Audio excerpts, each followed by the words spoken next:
నమస్తే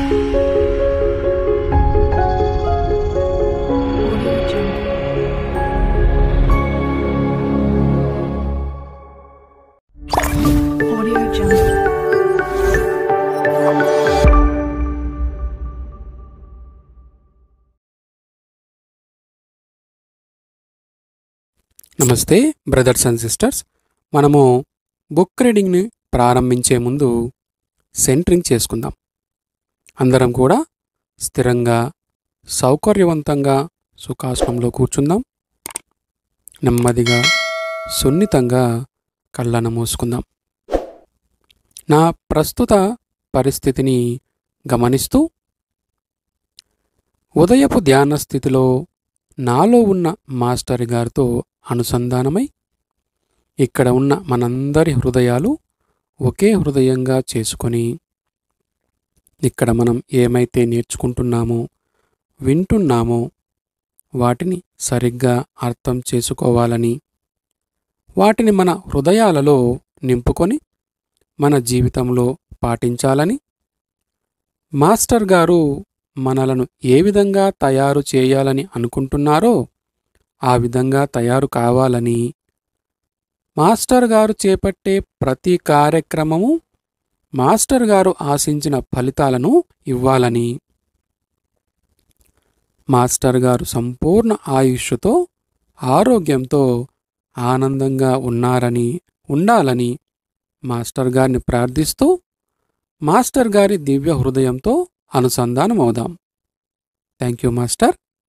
brothers and sisters, Daaji master గారు వ్రాసినటువంటి విధి రూపకల్పనలో మొదటి చాప్టర్ అయినటువంటి విధి, ప్రారబ్ధం, స్వేచ్ఛ సంకల్పంలోని అంశాలను ఈ వీడియోలో చదువుకుందాం. పరిణామక్రమం, విధి ఈ రెండు నన్ను ఎల్లప్పుడూ అమితంగా ఆకర్షించే విషయాలు. నా జీవితాన్ని మలుపు త్రిప్పిన కొన్ని కీలకమైన క్షణాలు ఉన్నాయి. ఆ క్షణాల్లో నేను తీసుకున్న నిర్ణయం ఒకానొక మార్గానికి నన్ను నడిపించింది. అత్యంత ముఖ్యమైన సంఘటనలో ఒకటి 1976లో నాకు 19 సంవత్సరాల వయసు ఉన్నప్పుడు జరిగింది.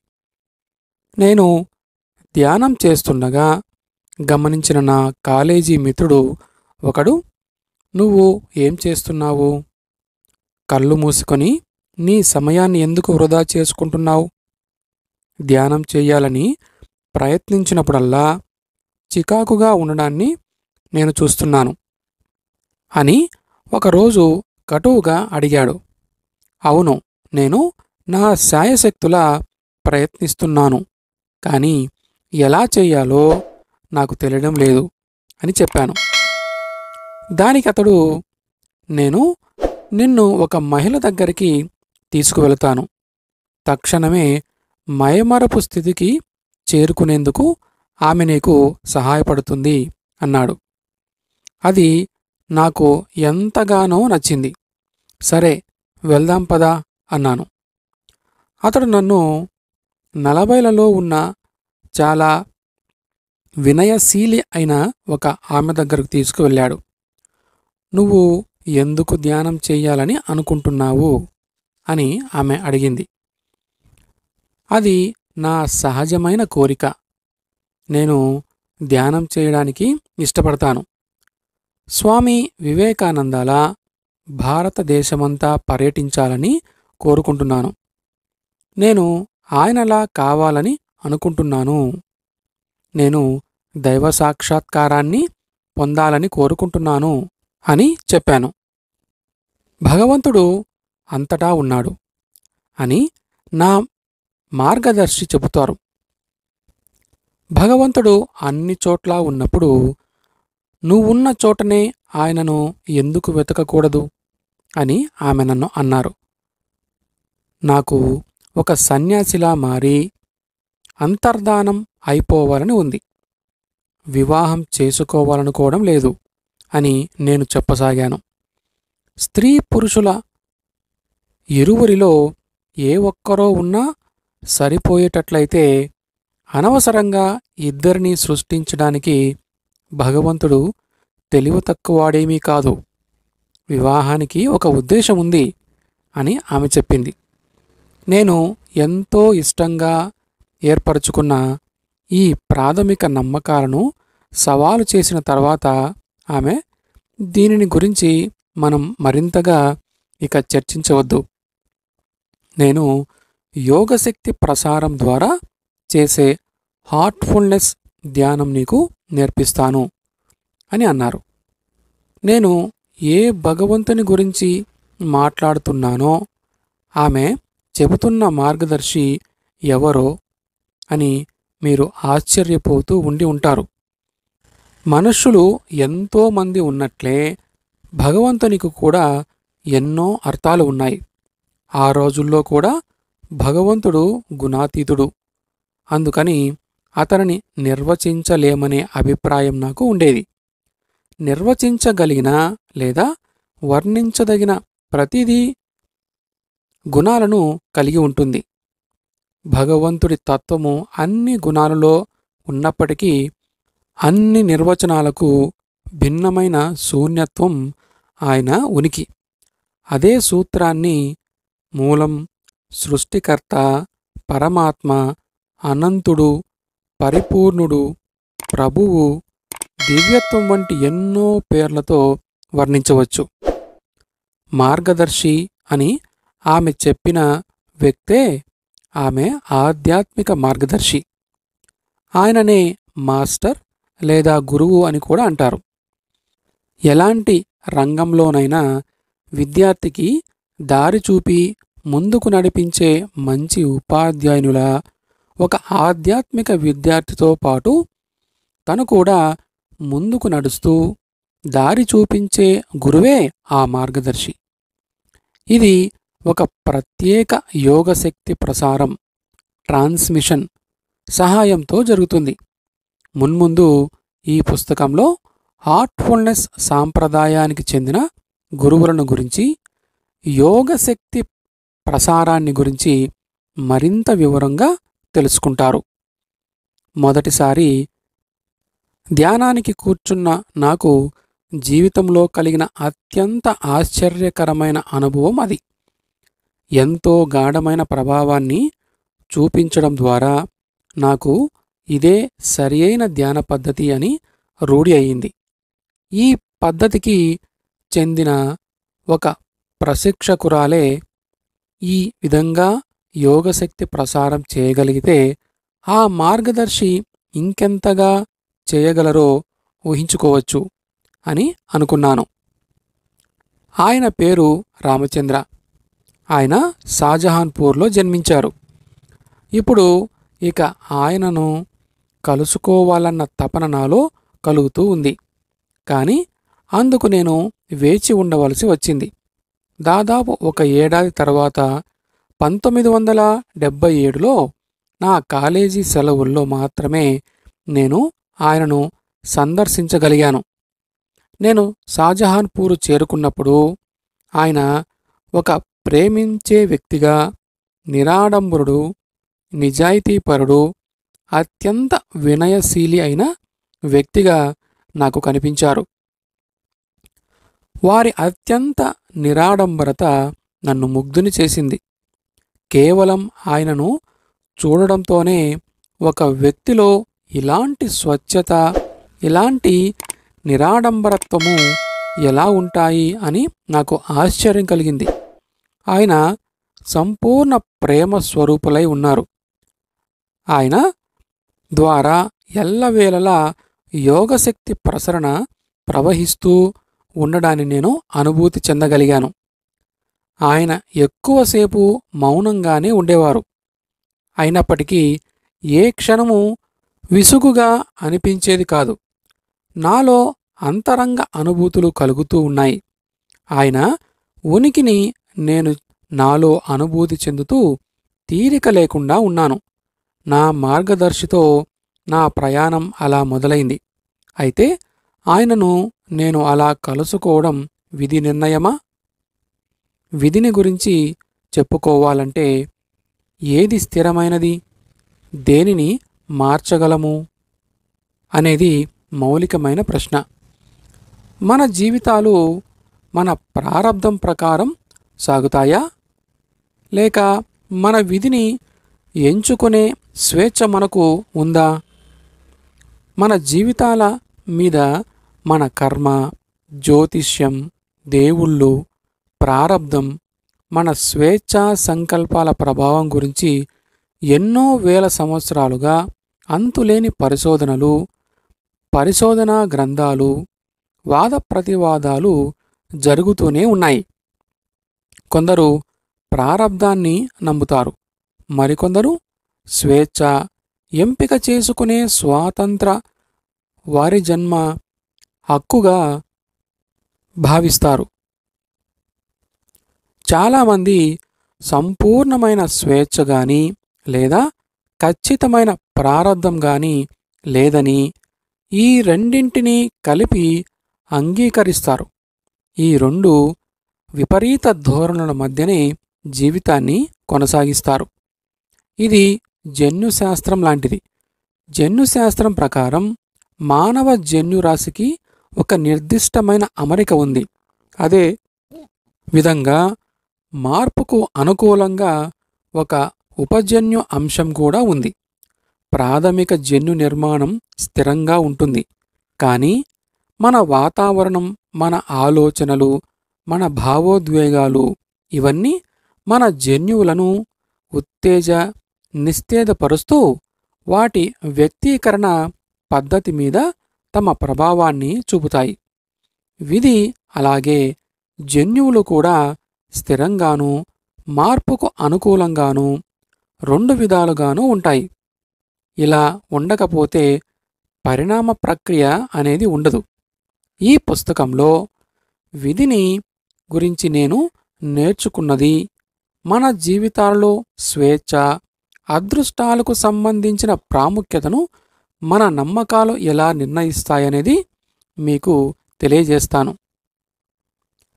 మన విధిని రూపొందించుకోవడానికి మనకు సహాయపడే కొన్ని సరళమైన హార్ట్ఫుల్నెస్ సాధనలను, జీవన శైలిలో మార్పులను కూడా నేను పంచుకుంటాను. ఈరోజు మనం చేసేదే మన భవిష్యత్తును నిర్ణయిస్తుంది. ఎప్పుడో గతంలో చేసినది ఇప్పటికే మన ప్రస్తుత జీవితాన్ని నిర్ణయించింది. ఈ విధంగా మనం మన విధిని రూపొందించుకుంటున్నాము. మనలో ప్రతి ఒక్కరము కాలము, ప్రదేశము అనే పరిణామాల మీదే జీవిస్తూ ఉంటాము. మన శక్తి క్షేత్రంలో ముద్రలను ఏర్పరచుకోవడం ద్వారా మనం నిరంతరంగా ఈ పరిణామాల మీద మనదైన గుర్తులను వేసుకుంటూ ఉంటాము.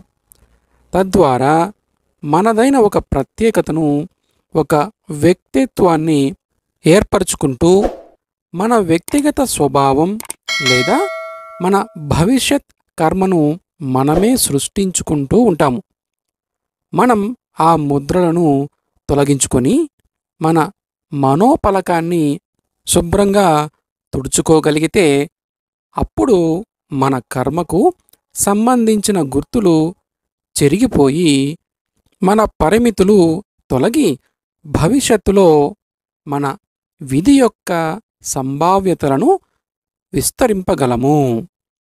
ఒక శుభవార్త ఏమిటంటే మన శక్తి క్షేత్రాన్ని ప్రక్షాళన చేసి మన వ్యక్తిత్వాన్ని, కర్మను పూర్తిగా మార్చుకునేందుకు ఈ ముద్రలను మనం సులువుగా తొలగించుకోగలము. మరి ఇదంతా ఎలా జరుగుతుందో ఈ పుస్తకంలో మనం తెలుసుకుందాం. అంతేకాక ముద్రలను తొలగించుకోవడం ద్వారా మన జీవితాలు ఎలా రూపాంతరం చెందుతాయో కూడా మనం అర్థం చేసుకుందాము. విధి నిర్వచనం. ఒక చక్కని ఆచరణాత్మక పద్ధతిలో ఈ విధి అనే అంశాన్ని గురించి తెలుసుకునేందుకు కొన్ని మౌలికమైన సూత్రాలను మనం పాటించాలి. మొదటిది, మనం మన విధిని వర్తమానంలో మాత్రమే మార్చుకోగలం. గతం గతః.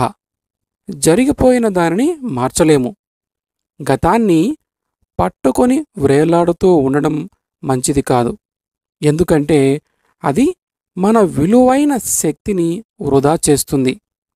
ముఖ్యంగా గతించిన కాలం మనకు విడిచిపెట్టి వెళ్ళిన ముద్రలను ఎలా తొలగించుకోవాలో మనమందరము తెలుసుకుంటాము. మన వర్తమానంలో మనం ఎలా జీవిస్తున్నాము అనేది భవిష్యత్తును నిర్ణయిస్తుంది. ఈరోజు మనము ఏమి చేస్తున్నాము అనేదే ముఖ్యం. భవిష్యత్తులో మన విధిని రూపకల్పన చేసేందుకు వర్తమానంలోని ప్రతిరోజు, ప్రతి క్షణము ఒక సువర్ణ అవకాశమే. విధి యొక్క రెండవ సూత్రం ఏమంటే, మన దైనందిన ఆలోచనలు, కోరికలు, మన ఇష్టాలు మనల్ని ఆకర్షించేవి లేదా వికర్షించే వాటి ద్వారా మన విధిని మన కోసం మనమే సృష్టించుకుంటున్నాము. ఒకటి మనల్ని ఆకర్షిస్తుంది, మరొకటి వికర్షిస్తుంది, ఇంకొకటి తటస్థమైనదై మనపై ఎంత మాత్రము ప్రభావము చూపదు అనే విషయాన్ని మీరు గమనించారా? మనకు కొన్ని ఇష్టమైనప్పుడు వాటిని మన స్వంత శక్తి క్షేత్రానికి ఆకర్షిస్తాము. మనకు ఇష్టం లేని వాటిని మన నుండి దూరంగా త్రిప్పి కొడతామని మనం అనుకుంటాము. కానీ వాస్తవానికి అవి కూడా ఇష్టాలంత బలంగానే మనపై ప్రభావాన్ని చూపుతాయి. అనుకూల పద్ధతికి బదులుగా ప్రతికూల పద్ధతిలో మనం వాటికి అతుక్కుపోతాము.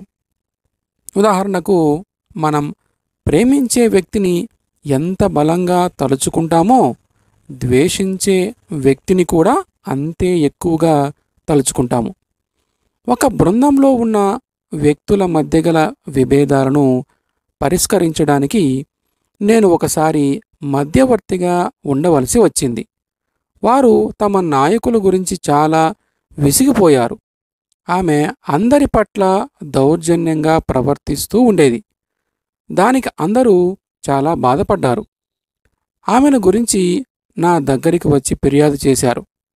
వాళ్ళంతా తమ సమయాన్ని పూర్తిగా ఆమెను గురించే ఆలోచిస్తూ గడుపుతున్నారని నేను గమనించాను. ఆమె బలహీనతల మీద, ఆమె తప్పుల మీద వాళ్ళు ధ్యానం చేస్తున్నారు. వాళ్ళు ఏమి చేస్తున్నారన్న విషయం ఒక్కసారి తెలుసుకున్నాక వాళ్ళు తమ పందాను పూర్తిగా మార్చుకున్నారు. పరిస్థితులు మరింతగా మెరుగుపడసాగాయి.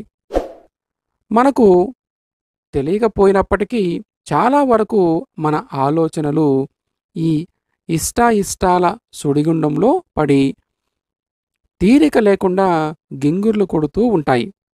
నాకు నిజంగా ఆ ఇల్లు నచ్చింది, నాకు అది కావాలి. ఆమె అహంభావి, ఆమెతో కలిసి పనిచేయడం నాకు ఇష్టం లేదు. అతడు చాలా సమర్థవంతుడు, నేను ఆయనలా ఉంటే బాగుంటుంది.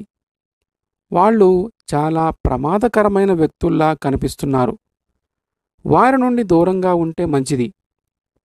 ఆమె చాలా అందంగా ఉంది, నేను ఆమెలా అందంగా కనిపించాలనుకుంటున్నాను మొదలైనవి. ఆ క్షణంలో మన ఇష్టాలతో ప్రతిస్పందించడం ద్వారా మనం నిరంతరంగా మన మనసులలో ముద్రలను ఏర్పరచుకుంటాము. దురదృష్టవశాత్తు మనలో చాలామంది ఈ చంచలత్వం నుండి, ప్రతిస్పందించే ధోరణి నుండి తప్పించుకునే విధంగా తమను తాము సుశిక్షితుల్ని చేసుకోలేరు. శరదృతువులో చెట్ల నుండి ఆకులు రాలినట్లుగానే మనకంటూ ఏ దిశ లేకుండా, సరియైన దృష్టి లేకుండా గాలి ఎటు వీస్తే అటు కొట్టుకుపోతూ ఉంటాము. మనస్సు ఆ విధంగా ఉన్నప్పుడు మనలో ఎలాంటి ముందు చూపు గాని, ప్రణాళిక గాని లేకుండా ప్రతిరోజూ జరిగే సంఘటనలే మన విధిని నిర్ణయిస్తాయి. అందుకని మనం ఏమి చేయగలము? మన విధిని రూపొందించబోయే సాధనానికి శిక్షణ ఇవ్వడం ద్వారా మీ ప్రయత్నాన్ని ప్రారంభించండి. ముందుగా మనం ఒక ఉపమానము ఊహించుకుందాము. మీరొక అందమైన కొత్త ఖరీదైన ఫెర్రారీ కారు ఉందనుకోండి. దానిని విశాలమైన రహదారుల మీద, అద్భుతమైన నగరంలో చాలా దూరం మీ హృదయానికి నచ్చినట్లుగా ప్రతి చోటుకు నడుపుకొని వెళుతూ మీరు అలా ఆనందంగా ఉన్నారు అనుకుందాము. కానీ కారు నడపడంలో మీరు క్షణం తీరిక లేక దానిని సర్వీసు చేయించేందుకు వీలు చిక్కలేదు. దానితో కాసేపటికి ఆ కారు ఇంజిన్ పనితనం తగ్గి చివరికి ఆగిపోయింది. త్వరలోనే ఆ కారు రోడ్డు మీద ఇక ఎంత మాత్రమూ నడవలేని పరిస్థితికి వస్తుంది. కానీ నేను ఫెర్రారీ కారును గురించి ఎందుకు చెబుతున్నాను? మనం మన విధిని రూపకల్పన చేసుకునేందుకు కారు ఇంజిన్కు సరిసమానంగా మంచి స్థితిలో ఉంచుకోవలసినది మనలో ఏముంది? దాన్ని మనం మనస్సు లేదా హృదయధారిత మనస్సు లేదా సూక్ష్మ శరీరం అంటాం. మన మనస్సును సర్వీసు చేసిన లేక శిక్షణ ఇచ్చిన తర్వాత మాత్రమే అది మన విధిని రూపకల్పన చేయగల సామర్థ్యం ఉన్న ఒక సాధనంగా మనకు ఏర్పడుతుంది. అంటే మన ఉపచేతనా స్థితిలో నుండి ఉద్భవించి మనలో పేరుకుపోయిన భావోద్వేగాలను తీసివేస్తూ దారి చూపే రేడార్లా మనకు మార్గదర్శనం చేసే హృదయం లోలోతుల్లోని మానవ సామర్థ్యాన్ని అందుకోవడం నేర్చుకుంటూ అంతరంగ నిశ్చలతను, స్పష్టతను కనుగొనడానికి మన ఆలోచనలను క్రమబద్ధీకరిస్తున్నాం. అందుకు మనకు ఒక ధ్యాన సాధన అవసరం. దానిని గురించి లోతుగా మనం ఈ పుస్తకంలో తెలుసుకుందాం. నేను ఇప్పుడు అన్ని విధాలా ఆనందంగానే ఉన్నాను. నేనెందుకు మారాలి? నా ప్రస్తుత విధిలో తప్పేముంది అని మీరు అనవచ్చు. అవును, ఎంతైనా అది మీ ఇష్టం. మీరు దేనిని మార్చుకోవాలి అనుకోకపోవచ్చు.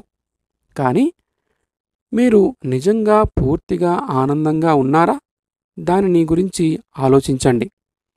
మీ చుట్టూను, మీలోనూ లోతుగా పరిశీలిస్తే సాధారణంగా మన ఆనందం బాహ్యమైన వాటి మీద, పరిస్థితుల మీద ఆధారపడి ఉందని మనం తెలుసుకుంటాం.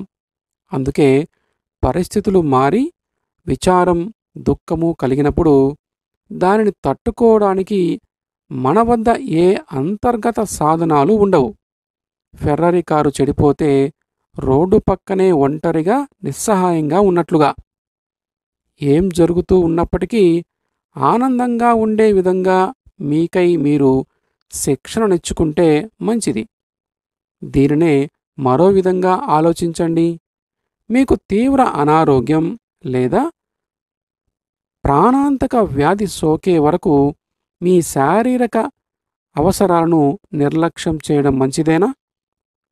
అదేవిధంగా మీ మనసును, బుద్ధిని పట్టించుకోకుండా పూర్తిగా క్షీణించే వరకు ఎందుకు నిరీక్షించాలి?